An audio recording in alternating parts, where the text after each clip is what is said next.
What's up, everybody? Today is going to be a little bit different than my usual videos here. You can probably guess what it's about based on the title, but it might not be exactly what you think. I'm going to make two videos on my channel here. The first, I'm going to make the case that we are in a bubble right now. And in the second video, which I'll probably post sometime within a week, I'm going to make the opposite argument, that we're not in a bubble right now, that stocks are simply pricing in an increase in profitability and productivity that likely is going to take place in the future. So you can listen to both videos and you can decide, which side of the argument do you fall on? What do you find most compelling? And I wanted to make this video because I've seen a bunch of comments of people saying that we're in a bubble. I've seen videos that are even calling for a stock market crash. I have said on this channel recently that I think markets are quite expensive. I'm personally finding it harder to find deep value opportunities. Pretty much whichever metric you want to look at, the market does look historically expensive. And maybe first we should say what we mean by the market. I think when most people say the stock market, they're basically referring to the S&P 500, the large cap American companies. So, yes, there's small caps, there's international markets. We'll talk about those as well. But for this video, when I say stock market, I'm referring to what I think most people are talking about when they say the stock market. And that's really the S&P 500. If you get value out of the video, subscribe to the channel. Now let's get into it. We're not saying the market is expensive because it's at all-time highs. I mean, yes, the market did hit all-time highs, but when we say expensive, we're saying price is high relative to some fundamental. If we just look at price to earnings, the market is close to all-time highs. This graph here is looking at price to forward earnings. And by the way, the estimates for forward earnings are very optimistic. So if anything, this ratio is low, but it's saying that the S&P 500 right now is a little over 22 times forward earnings, which is basically where we were in 2021 when the market was arguably very expensive. The only time really it's been more expensive than this is in the dot-com bubble over here. And it wasn't really that much more expensive than we are now. If we looked at a longer history of the S&P 500 than just these past 30 years, these peaks would look even more dramatic. In the past, the average PE ratio was, more like 15-ish. And if you look at the CAPE ratio, it's kind of like price to earnings, but instead of just looking at earnings for 1 year or forward earnings, we're looking at a smoothed out earnings. CAPE stands for cyclically adjusted price to earnings. So if the earnings for this year or the earnings estimates for next year are outliers in some way, this is adjusting, smoothing that earnings out over a cycle. And right now, again, we're basically at highs. The only time that we have been more expensive than this is in the dot-com era. Now, instead of just going through a bunch of charts to make my point, I actually think it's very easy to forget that the S&P 500 it's just a basket of 500 or so companies. There isn't really so much of a stock market as there is a market of a bunch of individual stocks. If you want to really get a feel of whether it's expensive, it's cheap, or in a bubble, things are very undervalued, you just have to go in and look at the individual companies. I think when people try to explain why these elevated valuations are justified, which by the way, again, when I make my future video on why stocks aren't in a bubble, I'm going to be taking the flip side of this argument. But when people say that valuations today are justified, I think they're really looking at companies like the Mag 7, these very dominant businesses, incredibly high returns on invested capital, high returns on equity, very high margins. These are extremely dominant companies. And you can look at the price to earnings of Nvidia or Amazon and say, yeah, it's a really high number. It looks expensive, but at the same time, that's a dominant business. I think to me, where I see actually the most overvaluation in the market, it's not even in these very high-flying tech companies. It's actually in the rest of the S&P 500. It's in many of the companies that we used to think of as value stocks. And I'm going to give you 3 examples of companies where I just think the price is extremely rich. And the first company we're going to look at today is Procter & Gamble, PG. I'm sure many of you know this company. If you look in your bathroom right now, you probably have a bunch of their products. They sell a lot of shampoos and toothbrushes. This is currently a $370 billion business. It is trading for a price to earnings ratio of 23. And what does its growth look like? Well, you can see right here, it's pretty stagnant, almost no growth. Over the past decade, you're talking about, maybe 3% growth on the top line. This company is pretty much just growing in line with inflation, trading for a 23 times multiple. Now, I don't mean to pick on this company at all. If you like this stock, that's fine. Tell me why in the comments down below. I have no issue with the company. And the fact of the matter is, I actually could have picked 10 other companies with similar fundamentals to PG. Companies in the S&P 500 trading for over 20 times earnings with essentially no growth. These are companies that we think of as value companies. When you hear Procter & Gamble, you think, oh, that sounds like it would be a value company, but it's really not. It's trading like a growth stock, except there is no growth. This is what I mean when I say the S&P 500 looks expensive. It is filled with companies like this. When you own the S&P 500, you own a lot of this. And I think the risk reward on a lot of these companies is really poor. I mean, just in a base case, if they grow similar to what they have grown, 3% on the top line, operating margin, I'm going to assume that they basically maintain where their margins are now. Free cash flow margin, we'll give them, a similar free cash flow margin to where they are now. And even if I assume that this company with just 3% growth on the top line is going to trade for, 20 times operating income, even if I make that assumption, you're looking at a 6% annualized return on this stock. That's it. And if you say that's okay with me, I'm fine with 6%. This is when I put in a 20 times multiple. For a company just growing in line with inflation, I mean, a lot of times when I make assumptions for a company like this in other videos, I would be giving them, maybe a 12 times multiple at best. And if that comes true, you're losing money on this company even after holding it for 5 years, and that's my base case. Next company I want to show you is Walmart. And yeah, Walmart's a great company. I like Walmart. I like the business. I think it deserves to trade at a premium to its peers, but right now it's trading for almost a 40 times price to earnings ratio. Walmart, relative to its fundamentals, is more expensive than Microsoft. It's more expensive than Amazon. This is close to an Nvidia-like valuation for Walmart. Less than a 2% free cash flow yield for a company that is growing, mid-single digits. Again, I like the company, but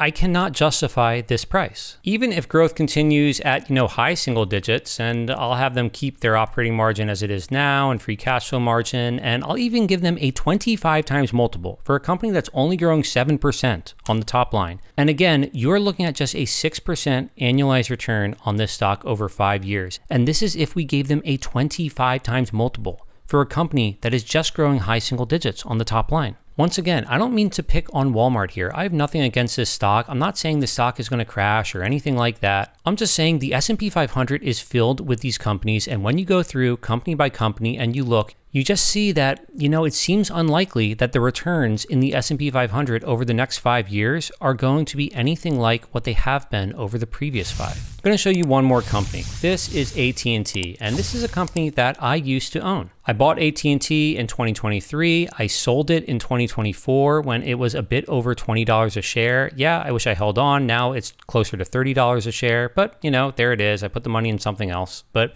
let's look at AT&T today at $30 a share. They pay a great dividend. This is a company that most people would think of as a value stock, but at best, this is a stagnant company. I mean, we see from their revenue growth here, it paints a pretty ugly picture. Yes, they did sell off some divisions. So a lot of this drop is them just, selling off parts of the company, but still no growth, ridiculously high debt. And nowadays, at current prices, it's not even really that cheap. Yes, they still have a pretty high free cash flow yield, but once you take into account the debt and you look at the enterprise value of the business, this company is trading for an enterprise value to operating income of, in the teens, 15, 16 times. Again, this company has no growth, a massive amount of debt. They are a very capital intensive business. I'm not even sure what the technology of cellular networks is going to look like in 10 years. So it's hard for me to even judge if the cash flow they have today is possibly going to be at risk in the medium to long term. It's just, in the grand scheme of things, not all that cheap. And that's really the point that I'm trying to make. The market, when I look stock by stock, it looks expensive, not because these high-flying tech companies like Nvidia, not because they look expensive. Maybe they are, maybe they aren't, but it's not really the Mag 7. It's the other 493 here that I look at and I just say,